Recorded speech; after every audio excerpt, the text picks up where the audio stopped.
नमस्कार दोस्तों, आइए आज हम लोग धातु और अधातु पाठ के कुछ महत्वपूर्ण प्रश्नों को देखते हैं। आइए शुरू करते हैं। पहला प्रश्न है, निम्नलिखित में से कौन सा अधातु विद्युत का सुचालक है? ग्रेफाइट, हीरा, फास्फोरस या सल्फर? इसका सही आंसर होगा ग्रेफाइट। ग्रेफाइट कार्बन का एक अपरूप है जो अधातु होते हुए भी विद्युत का सुचालक होता है। अगला प्रश्न है, कौन सी अधातु कमरे के ताप पर द्रव अवस्था में पाई जाती है? पारा, ब्रोमीन, सल्फर, आयोडीन? आप झट से पारा में मत मार देना, यहाँ अधातु पूछ रहा है, तो इसका सही आंसर हो जाएगा ब्रोमीन। ब्रोमीन एकमात्र अधातु है जो सामान्य ताप पर द्रव अवस्था में होती है। अगला प्रश्न, कौन सी धातु कमरे के ताप पर द्रव अवस्था में पाई जाती है? पारा, सोडियम, गैलियम, ब्रोमीन? अब यहाँ धातु पूछ रहा है, सही आंसर पारा। पारा एकमात्र धातु है जो सामान्य ताप पर द्रव अवस्था में होती है। निम्नलिखित में से किसे चाकू से आसानी से काटा जा सकता है? Lithium, calcium, copper, iron? सही आंसर होगा लिथियम। क्षार धातुएं जैसे लिथियम, सोडियम, पोटेशियम इतनी मुलायम होती है कि उन्हें चाकू से काटा जा सकता है। अगला प्रश्न है, बॉक्साइट निम्नलिखित में से किस धातु का मुख्य अयस्क है? कॉपर, एल्यूमिनियम, कैल्शियम, लोहा? तो इसका सही आंसर होगा एल्यूमिनियम। एल्यूमिनियम का निष्कर्षण मुख्य रूप से बॉक्साइट यानी एल्यूमिनियम ऑक्साइड डाइहाइड्रेट अयस्क से किया जाता है।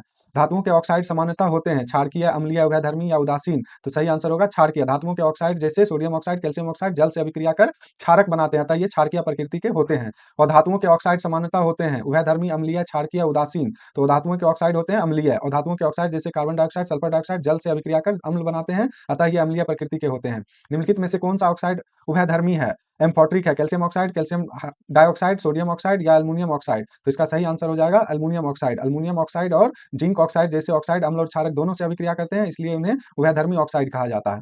शुद्ध सोना किसने कितने कैरेट का होता है? 10 कैरेट, 24 कैरेट, 18 कैरेट, 22 कैरेट? तो इसका सही आंसर हो जाएगा 24 कैरेट। 100% शुद्ध सोना 24 कैरेट का होता है, यह बहुत मुलायम होता है। पीतल एक मिश्र धातु है, लेड और टीन, कॉपर और जिंक का, कॉपर और टीन का या कॉपर और गोल्ड का? तो इसका सही आंसर हो जाएगा कॉपर और जिंक का। पीतल कॉपर और जिंक की मिश्र धातु है। अगला है, कांसा एक मिश्र धातु है, कॉपर और जिंक, कॉपर और लेड, कॉपर और टीन, कॉपर और आयरन का? सही आंसर हो जाएगा कॉपर और टीन। कांसा कॉपर और टीन की मिश्र धातु है। लोहे को जिंक से लेपित करने की क्रिया को क्या कहते हैं? गैल्वेनीकरण या यश दलेपन, भर्जन, विद्युत अपघटन या संक्षारण? सही आंसर हो जाएगा यश दलेपन। लोहे को जंग से बचाने के लिए उस पर जिंक की परत चढ़ाने की प्रक्रिया को गैल्वेनीकरण या यश दलेपन कहते हैं।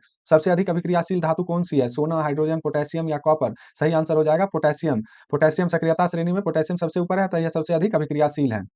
निम्नलिखित में से कौन सी धातु ठंडे जल से अभिक्रिया नहीं करती है? Sodium, potassium, magnesium, calcium? सही आंसर हो जाएगा मैग्नीशियम। सोडियम और पोटेशियम ठंडे जल से तेजी से अभिक्रिया करते हैं, कैल्शियम धीरे धीरे करता है, लेकिन मैग्नीशियम ठंडे जल से अभिक्रिया नहीं करता, यह गर्म जल से करता है। अगला प्रश्न है, आयनिक यौगिकों के गलनांक और क्वथनांक होते हैं बहुत निम्न, निम्न, उच्च या समान?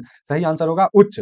आयनिक यौगिकों में आयनों के बीच मजबूत स्थिर वैद्युत आकर्षण बल होता है जिसे तोड़ने के लिए अधिक ऊर्जा की आवश्यकता होती है, इसलिए उनके गलनांक और क्वथनांक उच्च होते हैं। सीनावार किस धातु का अयस्क है? तो कॉपर, जिंक, पारा, एल्यूमिनियम? सही आंसर होगा पारा। सीनेवार मरकरी का मुख्य अयस्क है।